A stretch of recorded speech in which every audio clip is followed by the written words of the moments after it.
اور ایک ایسی شخصیت کا نام لینے لگاؤ جس نام کے بعد مجھے یقین ہے کہ اس پورے اجتماع میں ایک دفعہ ہلچل مچے، وہ نام ہے خال المومنین خاتم وحی اور دنیا کا مظلوم ترین شخصیت سیدنا امیر معاویہ رضی اللہ تعالیٰ عنہ۔ آپ کی عقیدت اور محبت ہے کہ جب وفات کا وقت آیا، آج سیدنا امیر معاویہ رضی اللہ تعالیٰ کے حوالے سے بہت ساری غلط فہمیاں عوام میں پھیلائی جا رہی، اور خاص کر وہ مرزا جیلوی جس کا موضوع ہی سیدنا امیر معاویہ رضی اللہ تعالیٰ کی ذات پر نقد ہے۔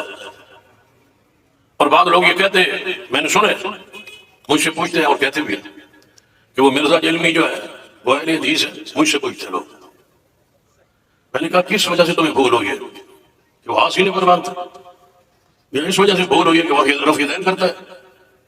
میں علماء دیوبند کے اسٹیج پر موجود ہوں، سن لے میری بات، ایک شخص ایک مرتبہ نہیں 1000 مرتبہ رفع دین کرے یا اونچی آمین کہے یا سینے پر ہاتھ باندھے، وہ اہل حدیث نہیں ہو سکتا جس کی زبان اور جس کے ہاتھ سے محمد کے صحابہ محفوظ نہ ہو۔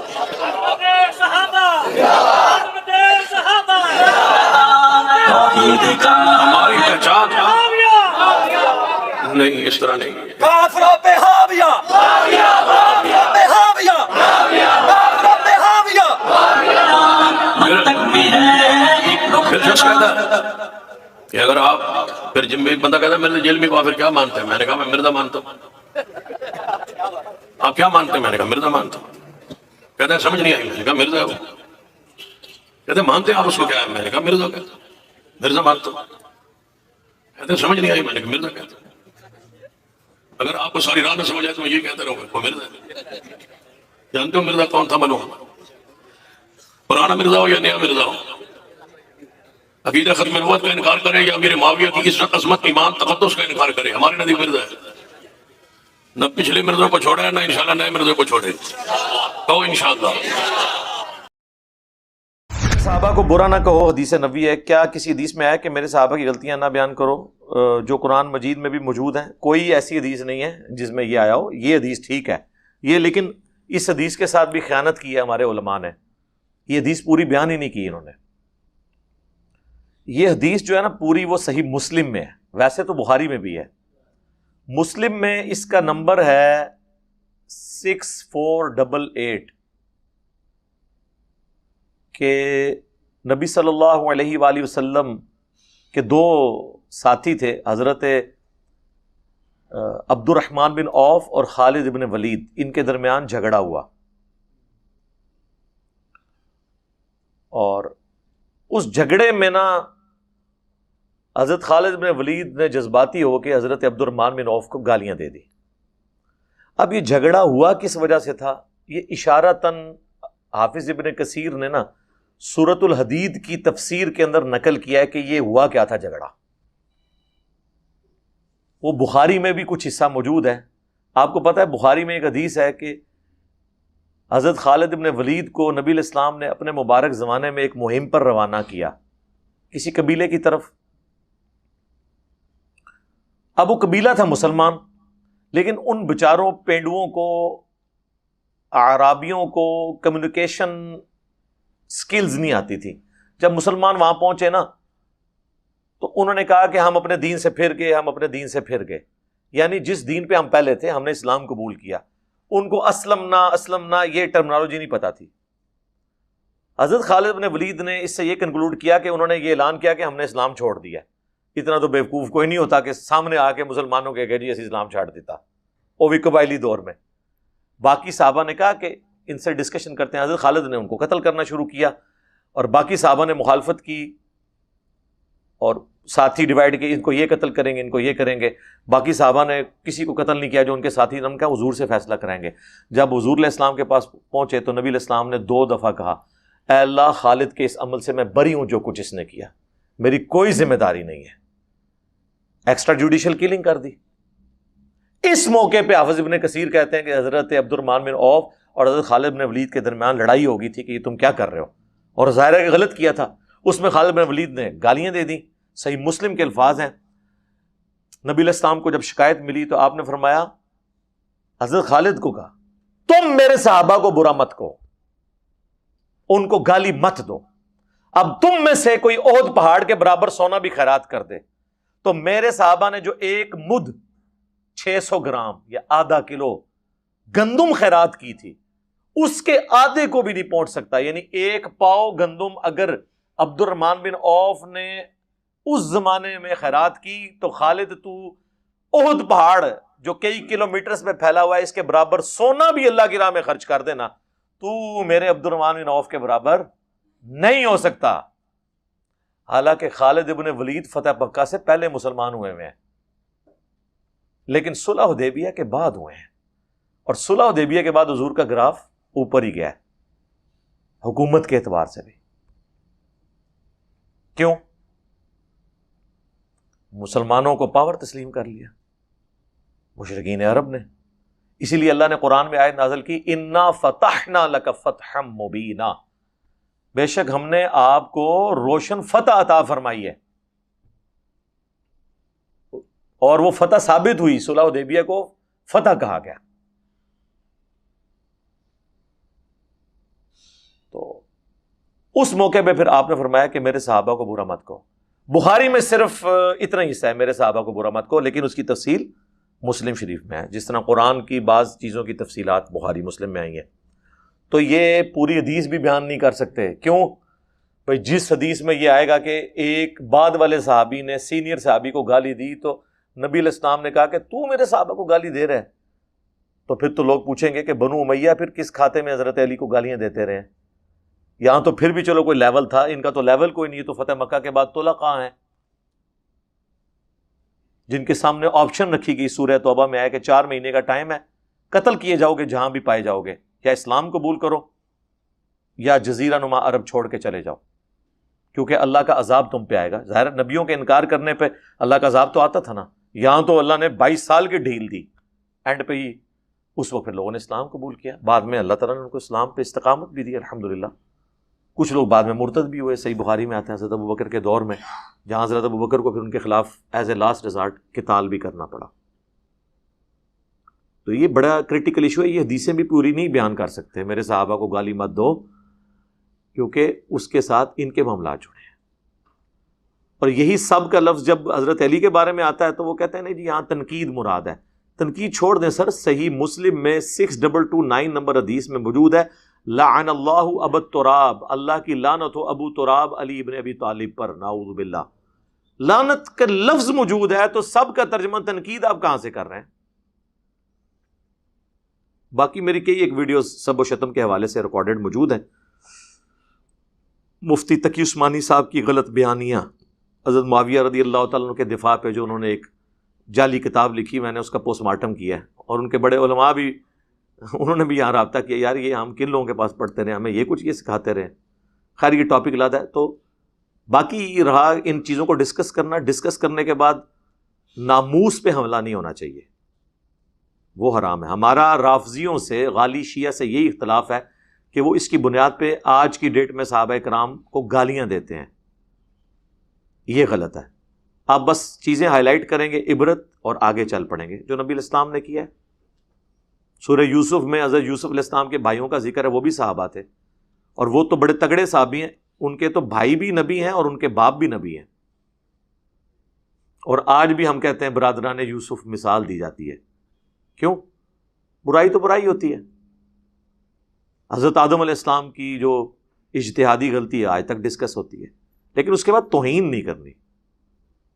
یہاں پر بھی جو جو معاملات ہینڈل ہوئے ان کو اس طریقے سے ڈسکس کیا جائے گا، لیکن اس کے بعد آپ نے توہین نہیں کرنی۔ اور اگر آپ کہیں گے ہم نے ڈسکس نہیں کرنا ہے تو پھر تو قرآن میں جو غزوہ احد کے بارے میں ہوا، جو بخاری مسلم میں احادیث باقی ایشوز کے اوپر ہیں، ان کا آپ کیا کریں گے؟ کوئی علاج نہیں۔ تو یہ ٹاپک تو ایسا ہے، میرا کربلا والا ریسرچ پیپر پڑھ لیں، میری کہ ایک ویڈیوز کے اوپر گواہ ہے۔ آپ کا ایک کلپ سنا ہے جس میں اما عائشہ کو ظالم کہا گیا، ایک ضعیف روایت ہے۔ ضعیف نہیں ہے سرکار، مجمع الزوائد میں بھی یہ روایت موجود ہے، اور مجمع الزوائد کی تحکیم امام حیثمی نے کی ہے، جو ابن حجر اسقلانی کے استاد ہیں، انہوں نے مجمع الزوائد جمع کی ہے۔ مجمع الزوائد اسی طریقے سے ہے جس طرح المستدرک للحاکم ہے۔ المستدرک للحاکم علی الصحیحین میں بخاری اور مسلم کی جو حدیثیں جن راویوں سے لی گئی انہی راویوں سے چھوٹی ہوئی حدیثیں انہوں نے ادھر جمع کی.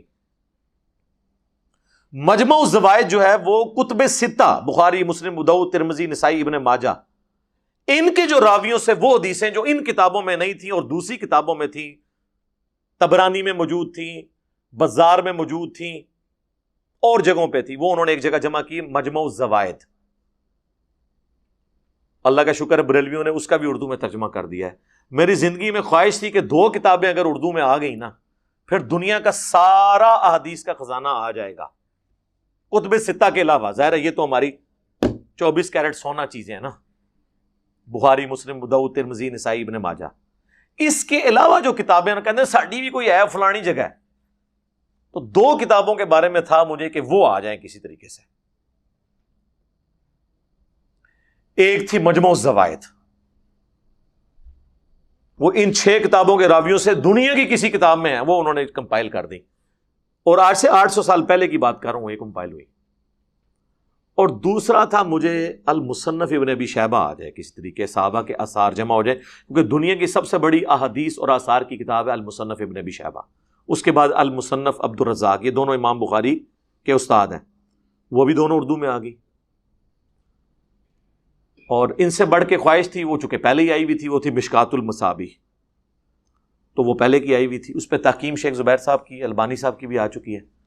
تو مجموع الزوائد میں امام ہیثمی نے خود کہا ہے کہ یہ حدیث صحیح ہے، تو ضعیف نہیں ہے. باقی میری ویڈیو ریکارڈ ہے، یہ آج ہی اپلوڈ ہوئی ہے، آج 8 اگست 2021 ہے، تو یوٹیوب پہ جا کے لکھیں آپ جنگ جمل اور سیدہ عائشہ سلام اللہ علیہا، سنی اور شیعہ دونوں کو دعوت حق، جس میں میں نے مفتی اعظم ایران، اور مفتی اعظم ایران کا مطلب ہے دیوبند اور بریلویوں کے امام ابو حنیفہ، کیونکہ دیوبند اور بریلوی تو مرے ہوئے امام کی تقلید کرتے ہیں نا، شیعہ میں مرے ہوئے امام کی تقلید نہیں ہوتی، زندہ امام کی تقلید ہوتی ہے. ان کو وہ مرجع کہتے ہیں، ان کا ایک فتویٰ آتا ہے، بس وہ سب نے اس کو فالو کرنا ہوتا ہے. ان کے 2 بڑے مرجع ہیں اس وقت، آیت اللہ خامنائی جو مفتی اعظم ایران ہے، اور مفتی اعظم عراق ہیں سستانی صاحب، جن کو پچھلے دنوں ویٹیکن سٹی کے پوپ جا کے ملے ہیں. آپ ان دونوں کو دیکھیں، پوری ان کی داڑھی ہیں. سستانی صاحب کا تو وہ چوغا بھی ٹخنوں سے اوپر تھا، وہ تو لگتے ہی نہیں کہ اہل حدیث ہیں، یہ شیعہ ہیں، 80+ ان کی ایج ہے.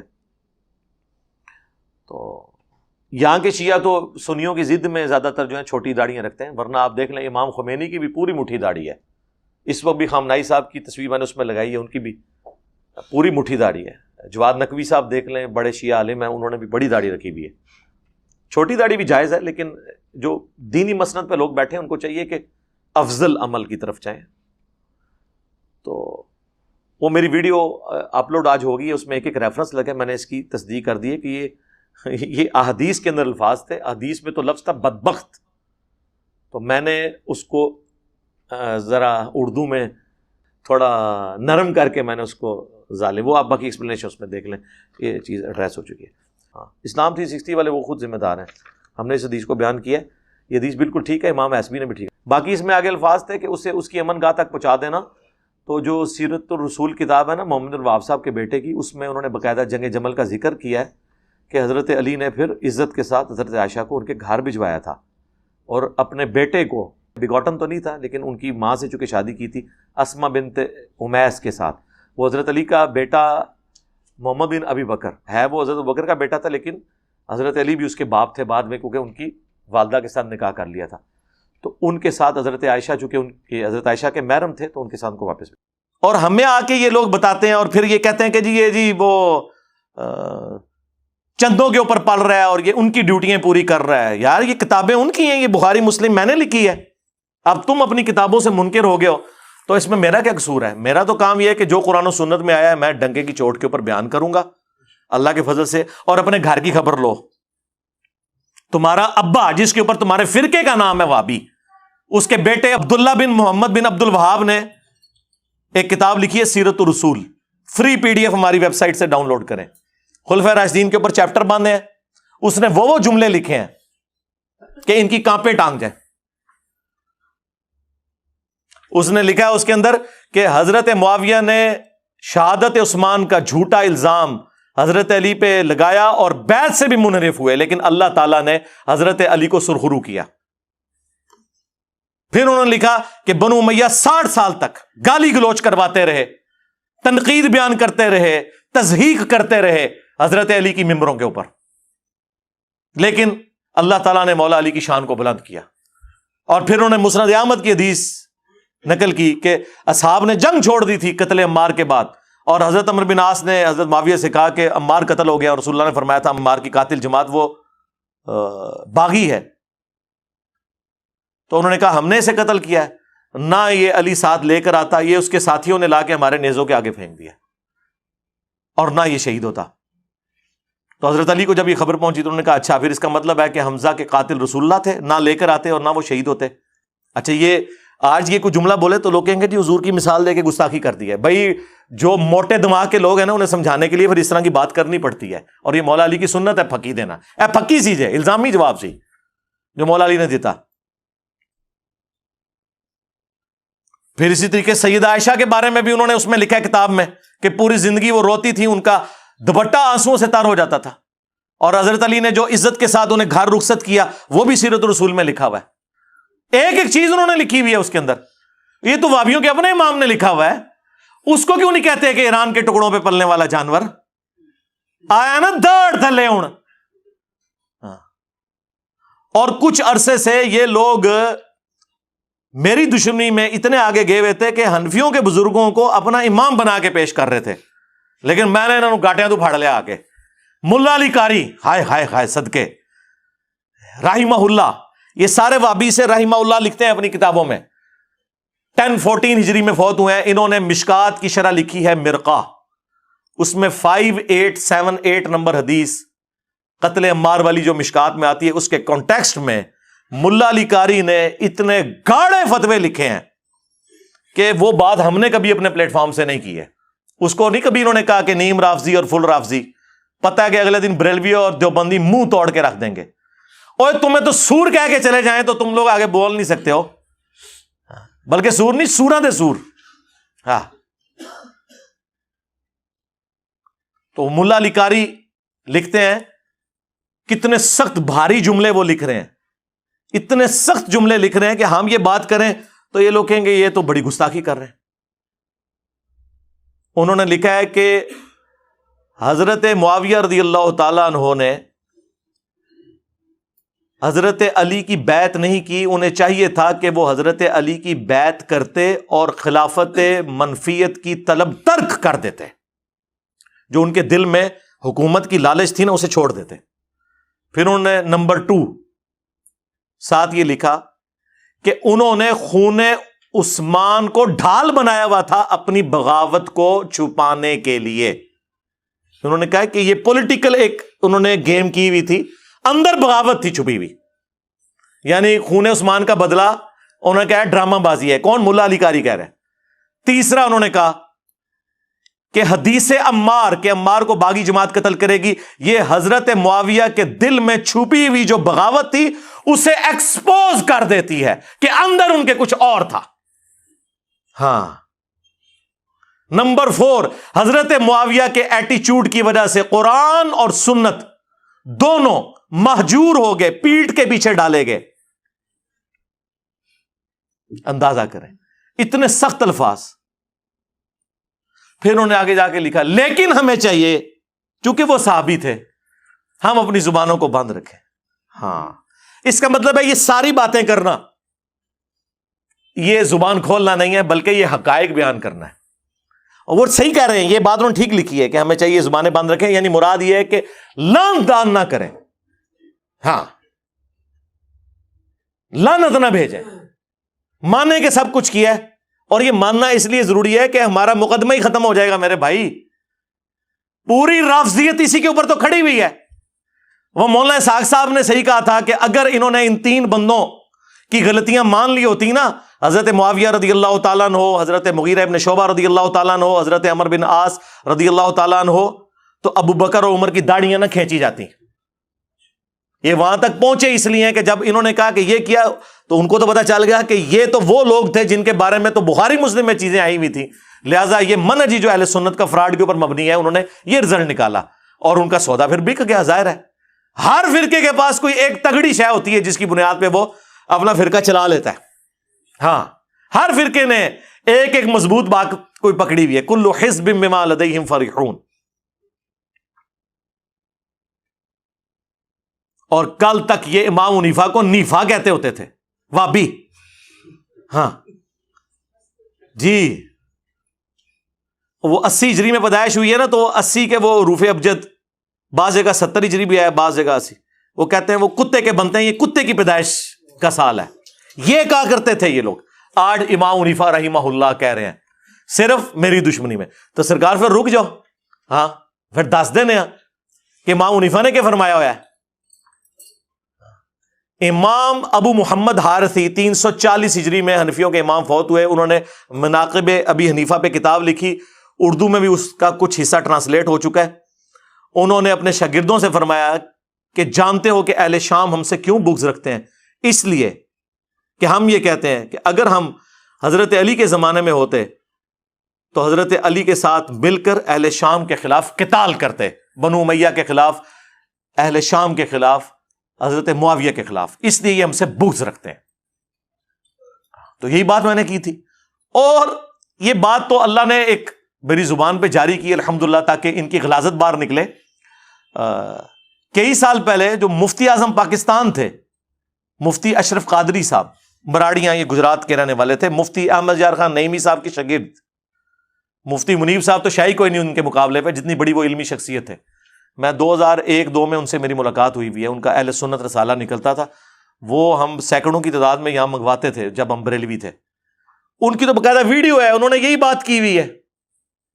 جو میرے دل کی بات ہے وہ یہ ہے کہ واللہ اگر کبھی اس زمانے کے اندر ہم موجود ہو, یا میں محمد اشرف قادری موجود ہوتا, تو میں تلوار اٹھا کے مولا علی رضی اللہ تعالیٰ عنہ کے ساتھ ہوتا, اور مولا علی رضی اللہ تعالیٰ عنہ کی طرف سے حضرت امیر معاویہ کے لشکر کے ساتھ میں لڑتا بھی, کیونکہ یہ ہمارے عقیدے کا تقاضا. ناصبیوں کا نظریہ کیا ہے کہ جی دونوں مجتہد تھے, ہاں جی, اب ہمیں یہ فیصلہ کرنے کا حق نہیں پہنچتا کہ ہم کہیں کہ کس کا اجتہاد صحیح تھا اور کس کا اجتہاد غلط. بے قصور و بے خطا حضرت معاویہ, یہ نعرہ منہ میں ناصبیت ہے, اس سے ناصبیت کی بو آتی ہے. اور اس وقت تک بریلوی اسے فخریہ پیش کرتے تھے, اس وقت کسی نے ان پہ فتویٰ نہیں لگایا, کئی سال تک ویڈیو عام رہی ہے. لیکن وہی بات ہے کہ ہماری بات ان کو اس لیے چبھتی ہے کہ ہم پھر ایسی بات کرتے ہیں کہ, اور پھر جس پیشن میں پیش کرتا ہوں نا, اس سے پھر ان کی فرقے کی موت واقع ہو جاتی ہے. اس لیے کبھی یہ کوئی پلی لینے کی کوشش کرتے ہیں, کبھی کوئی پلی لینے کی کوشش کرتے ہیں. تو میں نے ان کو بار بار کہا ہے کہ اللہ کے بندو, آپ لوگوں نے غلط بندے کے ساتھ متھا لگایا ہے. آپ جتنا بولیں گے میں اتنا آپ لوگوں کو ایکسپوز کروں گا. ابھی میں چھوڑ سکتا تھا, حالانکہ میں کتنا یہ ٹاپک اس کو ایڈریس کر چکا ہوں, لیکن یہ 2-3 سال کے بعد نکلا ہے نا باہر, اور بجائے آ کے توحید کا کام کرے, ناسبیت کا جھنڈا اس نے اٹھایا نا, ٹھیک ہے نا. تو اور یہ جی وہ ان کا علمی لیول دیکھیں, بالکل وہی باتیں جو بریلوین کے خلاف کرتے تھے. او جی گھر میں 2 بڑے لڑ پڑے تو بچوں کا کام نہیں ہے. او قرآن حدیث بیان کر.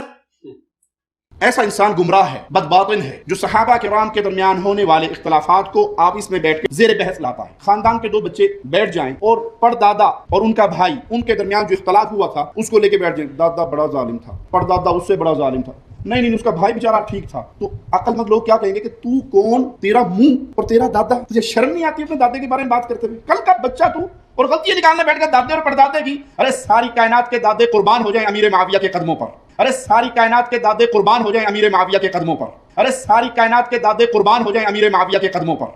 کہ ہمارا دادا یہ تھا تو ہمارا پردادا یہ تھا. اور ماموں پارٹی گھر میں اگر چچا اور تایا کی لڑائی ہو اور وصیت دادے نے لکھی ہوئی ہو سٹامپ پیپر کے اوپر, تو بچوں کا کام نہیں ہے کہ بتائیں کہ تمہارے دادے نے یہ لکھا تھا اس کے لیے اور یہ اس کے لیے, آپس میں نہ لڑو اور ٹیکسٹ کو فالو کرو. تو یہی تو ہم کہہ رہے ہیں کہ بخاری مسلم میں موجود ہے, عمار کو باغی جماعت قتل کرے گی. تقتلہ الفئۃ الباغیہ یدعوہم الی اللہ ویدعونہ الی النار. ہم نہ بتائیں کہ رسول اللہ نے فرمایا یہ چاچے تائے کی لڑائی ہے. ہم بتا رہے ہیں کہ ہمارا جو روحانی باپ ہے, النبی اولا بالمؤمنین من انفسہم وازواجہ امہاتہم, نبی مومنین کی جانوں پر ان سے بڑھ کر حق رکھتے ہیں, اور نبی کی بیویاں امت کی مائیں ہیں، انہوں نے ہمیں بتایا ہے کہ ان دونوں میں سے کون غلط پارٹی ہوگی۔ بخاری مسلم میں درجنوں حدیث ہے کہ خوارج کو قتل کرنے والے مخلوق کے بہترین لوگ ہوں گے۔ حضرت علی کی پارٹی تھی تینوں جنگوں کے بارے میں، جمل، صفین، نہروان، دیکھ لیں میں نے حدیثیں بتا دی۔ اور مصنف ابن ابی شیبہ میں باقاعدہ پورا چیپٹر ہے، 187 احادیث اور آثار ہیں، پڑھیں، خود پڑھ کے دیکھ لو، اردو میں ترجمہ ہو چکا ہوا ہے جی۔ مودودی کو خیال آیا خلافت و ملوکیت لکھنے کا، اور خیال آ گیا اس کو پمفلٹ لکھنے کا۔ حافظ صاحب جو اس نے بروشر جمع کیا ہے بخاری مسلم کی روایتوں کا کریکٹ نمبر دیتا ہے، کیا وہ احادیث صحیح ہے؟ میں نے کہا بالکل صحیح ہے۔ اگر کوئی بندہ اپنی سوچ پر قرآن کی آیات جمع کر دے گا تو وہ اسلام سے کفر بن جائے گا۔ مرزا محمد علی جیلوی نے 72 احادیث کو جمع کیا ہے اپنی سوچ کے ساتھ۔ اسلام کی 15ویں یہ صدی ہے، 15 صدیوں میں کسی بھی عالم نے، امام نے، محدث نے اس مواد کو جمع نہیں کیا جو اس نے کیا۔ آپ ان تمام احادیث کو صحابہ، تابعین، ائمہ محدثین کے فہم سے سمجھ لیں، مرزا صاحب ہر چیز سے فارغ ہو جاتے ہیں۔ کسی محدث نے کیوں لکھا؟ محدث نے لکھا تو انہوں پتہ نہیں سی نا، تو انہوں تے بخاری مسلم دا بھی خالی نہ ہی پتا سی۔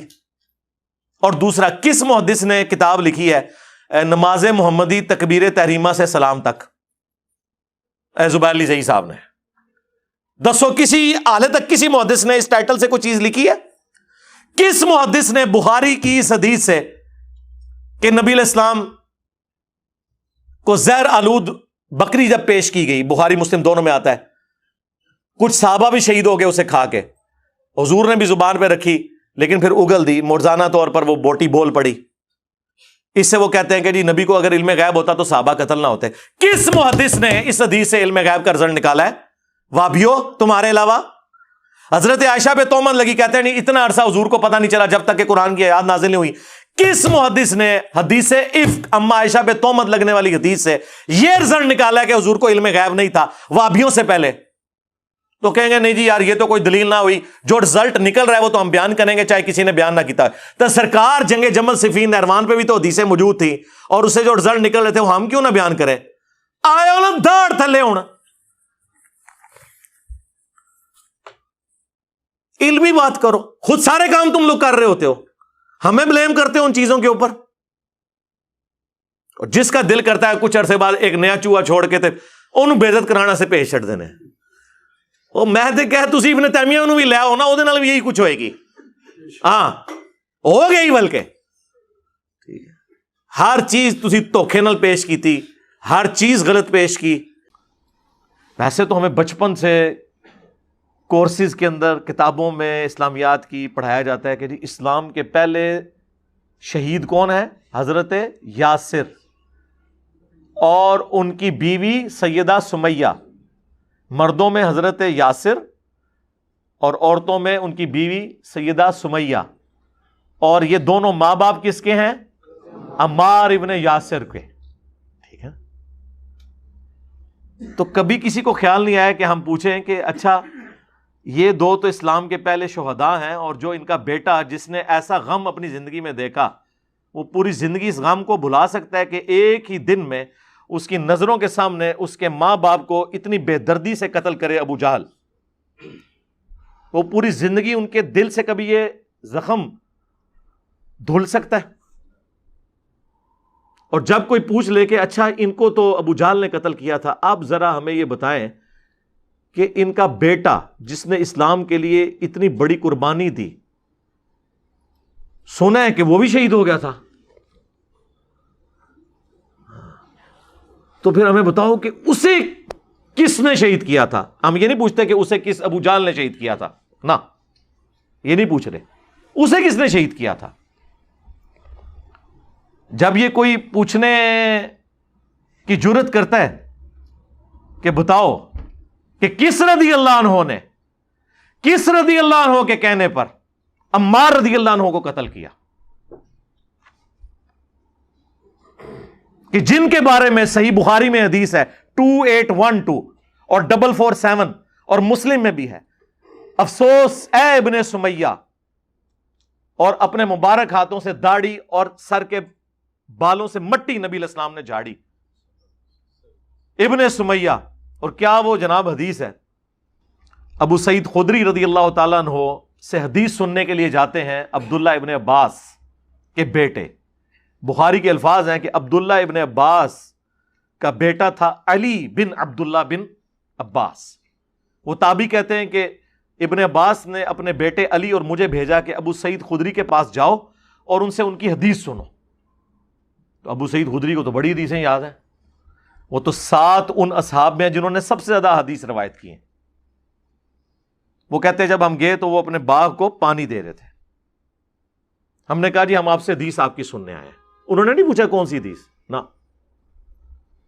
حالانکہ ان کو چاہیے تھا بتاتے کہ وہ والی حدیث جو بیان کرنا حرام حرام اور حرام ہے، مشاجرات صحابہ ہے.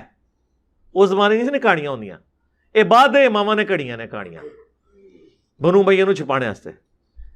انہوں نے تو مشاجرات صحابہ نہیں نظر آئی. انہوں نے کہا سنو کہ مسجد نبوی کی تعمیر کا موقع، سب اصحاب جو ہیں وہ ایک ایک پتھر اٹھا رہے تھے. پتھر یہ بڑے والے پتھر سرکار، اینٹیں نہیں. اور عمار ابن یاسر آلموسٹ 55 سال اس وقت ان کی عمر تھی، انہوں نے 2 پتھر اٹھائے ہوئے تھے. اتنا جذبہ، نبی علیہ السلام کو پیار آیا، آپ نے اپنے مبارک ہاتھوں سے ان کی داڑھی اور سر کے بالوں سے مٹی جھاڑی اور کہا واہ عمار ابن سمیہ، یعنی تو اسلام کے لیے خدمت کر رہا نا، تجھے ایک باغی جماعت قتل کرے گی، تو انہیں اللہ اور جنت کی طرف بلا رہا ہوگا اور وہ جماعت جہنم، آگ، دوزخ کی طرف بلا رہی ہوگی. یہ پوری حدیث ہے. حضرت عمار نے کہا کہ اے اللہ میں اس فتنے سے تیری پناہ میں آتا ہوں. یعنی وہ آزمائش تو آنی ہے لیکن مجھے ثابت قدم رکھنا. اور دیکھیں آخری وقت تک پھر ثابت قدم رہے ہیں، وہ کوئی شک نہیں اس میں. اچھا اب ان کو شہید کس نے کیا؟ مسند احمد میں 4 حدیث ہیں اور اس کے طرق تو درجنوں میں ہیں. صلح حدیبیہ کا صحابی ابو الغادیہ، ان سے عمار بن یاسر کا قتل ہو گیا. پوری زندگی روتے تھے آنسوؤں کے ساتھ. صحابی ہیں، ہم تو ان کو رضی اللہ عنہ ہی کہیں گے، کیونکہ ان تک یہ حدیث بھی پہنچی ہوئی تھی کہ عمار کا قاتل اور مال لوٹنے والا جہنم کی آگ میں ہے. وہاں تو ہے نا جہنم کی طرف بلانے والی جماعت، اسپیسیفک اس کے بارے میں بھی آیا. اس کی وجہ سے وہ ٹینشن میں آتا تھا. اب ابن حجر اسقلانی رحمہ اللہ نے کوشش کی کہ کسی طریقے ابو الغادیہ کی بچت کی جائے. انہوں نے کہا کہ نہیں، اسے وہ فضیلت کفایت کر جائے گی کہ وہ بیت رضوان کا صحابی ہے، کیونکہ مسلم میں حدیث ہے کہ مجھے اللہ سے امید ہے انشاءاللہ جنہوں نے درخت کے نیچے میری بیعت کی انہیں جہنم کی آگ نہیں چھوئے گی.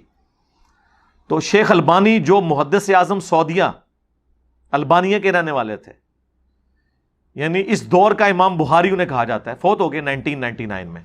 عرب میں شیخ البانی اور عجم میں شیخ زبیلی زئی رحمہم اللہ اجمعین.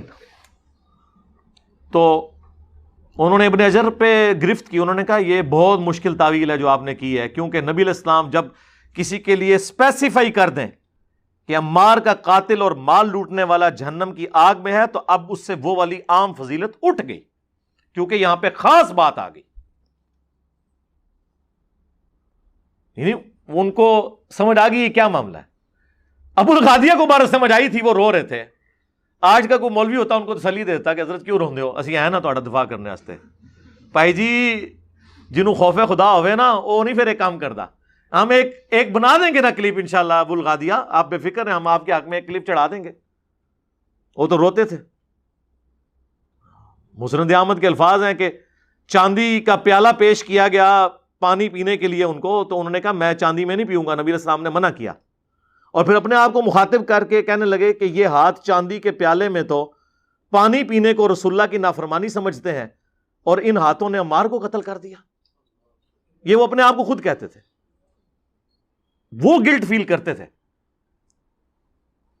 آپ اندازہ کریں بس جس کے اندر ایمان، ہم تو ان کے لیے دعا کرتے ہیں کہ اللہ تعالیٰ ان کی نیکیوں کو ان کی غلطیوں کا کفارہ بنا دے. ہماری تو دعائیں ہیں.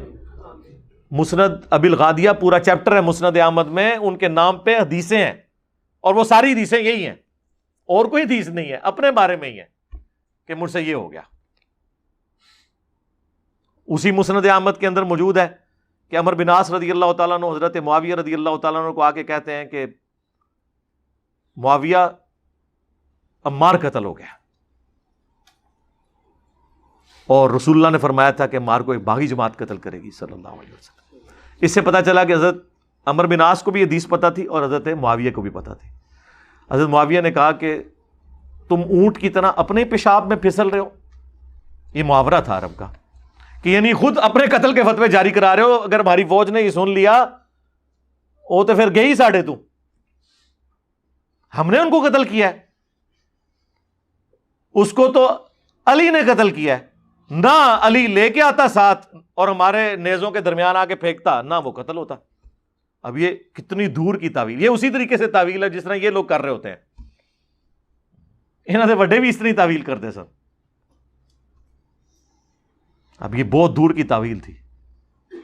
اچھا، یہ تو بات کر دی اہل حدیث کے بہت بڑے امام جن کے نام کے اوپر ان کا نام وہابی پڑ گیا، محمد بن عبد الوہاب۔ ان کا ایک بیٹا ہے عبداللہ، اس نے کتاب لکھی ہے سیرت الرسول، ہماری ویب سائٹ پہ فری رکھی ہوئی ہے، PDF ڈاؤن لوڈ کر لیں، 800 صفحوں پہ ہے، صرف نبی علیہ السلام کی مبارک سیرت نہیں، خلفائے راشدین کا بھی کچھ حصہ اس میں ہے، یعنی ایک جلد میں بہترین بیسٹ سیرت کی کتاب ہے۔ اس میں انہوں نے حضرت علی والے چیپٹر میں یہ حدیث لکھی ہے باقاعدہ، اس کے بعد انہوں نے کمنٹس کیے ہیں یہ پوری حدیث لکھ کے، کہ جب یہ خبر حضرت علی تک پہنچی تو انہوں نے پھر جواباً الزامی جواب کے طور پہ، پکی کے طور پہ کہا کہ اچھا پھر حمزہ کا قاتل کیا رسول اللہ تھے کہ نہ وہ عہد میں لے کے آتے اور نہ حمزہ قتل ہوتا؟ بھئی جو جس کی سپورٹ میں جاتا ہے وہ تو اس کا قاتل نہیں ہوتا۔ بھئی عمار میری طرف سے لڑ رہا تھا، مارا تم لوگوں نے، اور کہہ رہے ہو کہ جی نہ علی لے کے آتا نہ قتل ہوتا۔ یہ اسی طریقے سے کہ نہ یہ روڈ پہ چڑھتا اور نہ مخالف سمت کا ٹرک آ کے اسے کچلتا، وہ بیچارہ اپنی سائڈ پہ جا رہا تھا۔ اور یہ کس نے نقل کیا؟ عبداللہ بن محمد بن عبد الوہاب نے۔ ادھر نہیں اکتفا کیا انہوں نے، وہ تو پورا چیپٹر ہے اس میں، انہوں نے یہاں تک لکھا ہے کہ حضرت معاویہ رضی اللہ تعالیٰ عنہ نے نہ صرف حضرت علی کی بیعت سے انکار کیا بلکہ قتل عثمان کا الزام ان پہ لگا دیا، اور اللہ نے مولا علی کو بری کر دیا۔ یہ الفاظ لکھے ہوئے ہیں۔ پھر انہوں نے یہاں تک لکھا کہ بنو امیہ 60 سال تک ممبروں پر حضرت علی پر گالی گلوچ کرتے رہے، لیکن اللہ تعالیٰ نے حضرت علی کی شان کو بلندی کیا۔ تو کہتے ہیں نہیں وہ تنقید کرتے تھے۔ بھائی صحیح مسلم 6229 نمبر حدیث ہے، لعن اللہ ابا تراب، ابو تراب علی ابن ابی طالب پر لعنت، یہ الفاظ ہیں بنو امیہ کے لواتے تھے ممبروں سے۔ اس کا کچھ حصہ بخاری کے اندر بھی موجود ہے، لعنت کے الفاظ ہیں، تنقید والا تو معاملہ ہی پیچھے رہ گیا۔ یہاں سب کا مطلب لعنت کے معنوں میں ہے، گالی سے بھی آگے بڑھی ہوئی بات۔ خیر یہ الگ سے ایک ٹاپک ہے، میں ویسے اس کو ضمناً ساتھ ذکر کر دیا۔ اور آج کل تو آپ وہ ایک اور بھی ایک چیز مارکیٹ کے اندر لے کے آئے ہیں، وہ کہتے ہیں نہیں مسلم شریف میں ایک حدیث ہے جب میری امت میں اختلاف ہوگا نا 2 گروہ بن جائیں گے، ان میں سے ایک تیسرا گروہ نکلے گا یعنی خوارج کا، تو ان کے ساتھ جو قتال کرے گا نا گروہ وہ حق کے قریب ہوگا، اقرب الی الحق ہوگا۔ تو کہتے ہیں دیکھیں حضرت علی کے ساتھی حق کے زیادہ قریب تھے، مخالفین بھی حق پر تھے کیونکہ اقرب الی الحق آیا۔ سر یہ اگر آپ کا قانون مان لیں نا تو سورہ آل عمران کی آیت نمبر 167 میں منافقین کے بارے میں آیا کہ غزوہ احد کے دن وہ اقرب تھے کفر کے بنسبت ایمان کے، تو کیا منافق ایمان والا بھی ہوتا ہے؟ وہ تو کفر سے بھی آگے کی ڈگری ہے۔ یہ عرب کا محاورہ ہے، اقرب الی الحق کا مطلب حق والا ہے۔ کیوں؟ جب بخاری میں آ گیا کہ عمار کو باغی جماعت قتل کرے گی، عمار انہیں اللہ اور جنت کی طرف بلائے گا، وہ جماعت جہنم کی طرف بلائے گی، جو جماعت جہنم کی طرف بلا رہی ہو وہ حق سے اس کا دور کا بھی واسطہ نہیں ہوتا۔ لاجیکلی دونوں میں سے ایک بات ٹھیک ہوگی نا۔ میں نے جو اس کی تعویل بیان کی ہے قرآن کی روح سے کی ہے، بیک اس کو کہتے ہیں نا، اس کی نا تطبیق پیدا کریں، آپٹیمل سلوشن۔ تو سر یہ آپٹیمل سلوشن وہ بخاری میں ہے، تو بخاری کی حدیث میں جب واضح الفاظ ہے دوزخ کی طرف بلانے والی جماعت، تو حق سے ذرا سا بھی اس کا واسطہ ہوتا تو دوزخ کی طرف نہ بلا رہی ہوتی لاجیکلی، ٹھیک ہے، common sense, but common sense is not so common, common sense common بھی نہیں ہوتا۔ تو اس طرح نئے نئے اعتراضات مارکیٹ میں آتے ہیں، میں ایڈریس۔ اور آج کل آپ کو پتا ہے اہل حدیث اور دیوبند میرے بکس کے اندر یکجان ہو چکے ہیں، ایک دوسرے کو ہار پہناتے ہیں. ہمیں تو بڑی خوشی ہوتی ہے کہ چلیں صدیوں سے ہماری خواہش تھی کہ امت میں اتحاد ہو، تو اتحاد ہو گیا. بریلوی بھی کٹھے ہیں، سارے ماشاءاللہ کٹھے ہو گئے. آپ نے صحابہ کے جو اختلافات تھے وہ 2-3 احادیث کی روشنی میں ابھارے، اس سے جو اچیومنٹ ہوئی، آپ کیا سمجھتے ہیں کہ عوام الناس کو کیا فائدہ ہوا؟ ہم صحابہ کرام کے اختلاف کو تو ابھارتے ہی نہیں. 3 بندوں کا مسئلہ ہے، صحابہ کرام کے تو ہم دفاع تو صحابہ میں نہ اس طرح نہیں ہوتا میرے بھائی. جب 2 پارٹیاں ہوتی ہیں تو فیصلہ کریں آپ نے خلفائے راشدین کے ساتھ کھڑا ہونا یا ان کے مخالفین کے ساتھ. اگر آپ نے یہ کرنا ہے تو پھر حضرت ابوبکر کے خلاف جو کھڑے ہوئے منکرین زکات، کلمہ گو تھے نا، نماز پڑھتے تھے نا، تو ان صحابہ کے آپ کیوں خلاف ہیں؟ کیونکہ وہ منکرین زکات ہوئے. یہاں تو چلیں یہ کہیں گے ایک فرض کا انہوں نے انکار کیا، حالانکہ وہ ایک پولیٹیکل اختلاف تھا. وہ حضرت ابوبکر کو نہیں دینا چاہتے تھے زکات، وہ چاہتے تھے ہم خود کریں گے.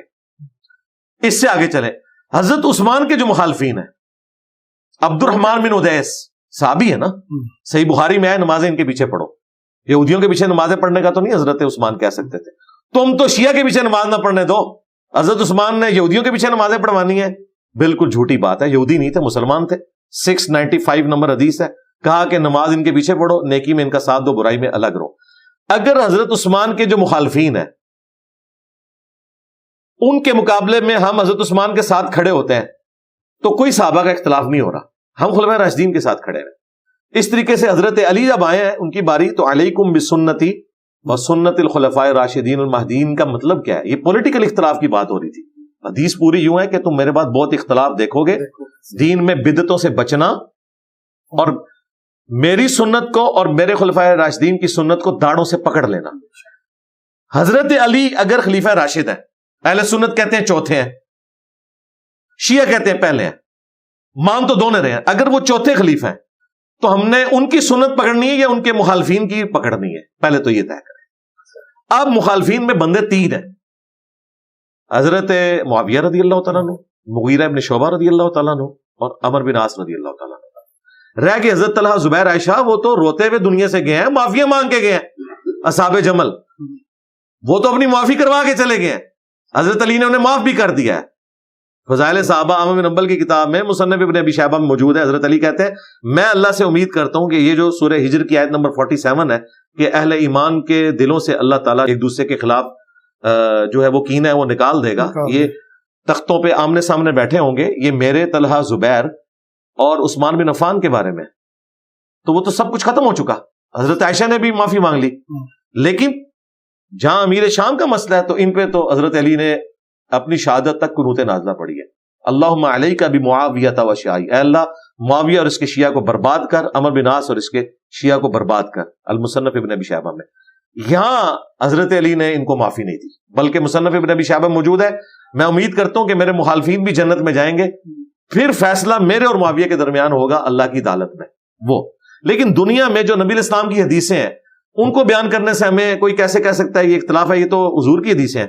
اگر کوئی کہتا ہے میں نے بخاری سے صرف رفع الیدین کی حدیث لینی ہے، باقی میں نے اپنی جو مرضی کے خلاف حدیثیں وہ نہیں لینی ہے، تو وہ تو ابھی تک مومن ہی نہیں ہوا. یہ حضور کی حدیث تھی نا، عمار کو ایک باغی جماعت قتل کرے گی، صحیح بخاری 2812. عمار انہیں اللہ اور جنت کی طرف بلائیں گے، وہ جماعت جہنم کی طرف بلائے گی. یہ میرے تو نہیں کوئی واقعہ گھڑا، یہ نبی اسلام کی مسند احمد میں حدیث ہے کہ میری بیوی کا کیا حال ہوگا جب ہو کے کتے اس میں بھونکیں گے. اما عائشہ کی عزت کا خیال رسول اللہ کو زیادہ تھا یا ناسبیوں کو زیادہ ہے؟ نبی الاسلام امت کے ہاتھ میں کیوں دے کے چلے گئے چیز؟ اس لیے کہ حضور علیہ السلام وما ہوا علی الغیب بضنین، نبی غیب کی خبر دینے میں کنجوس نہیں ہے.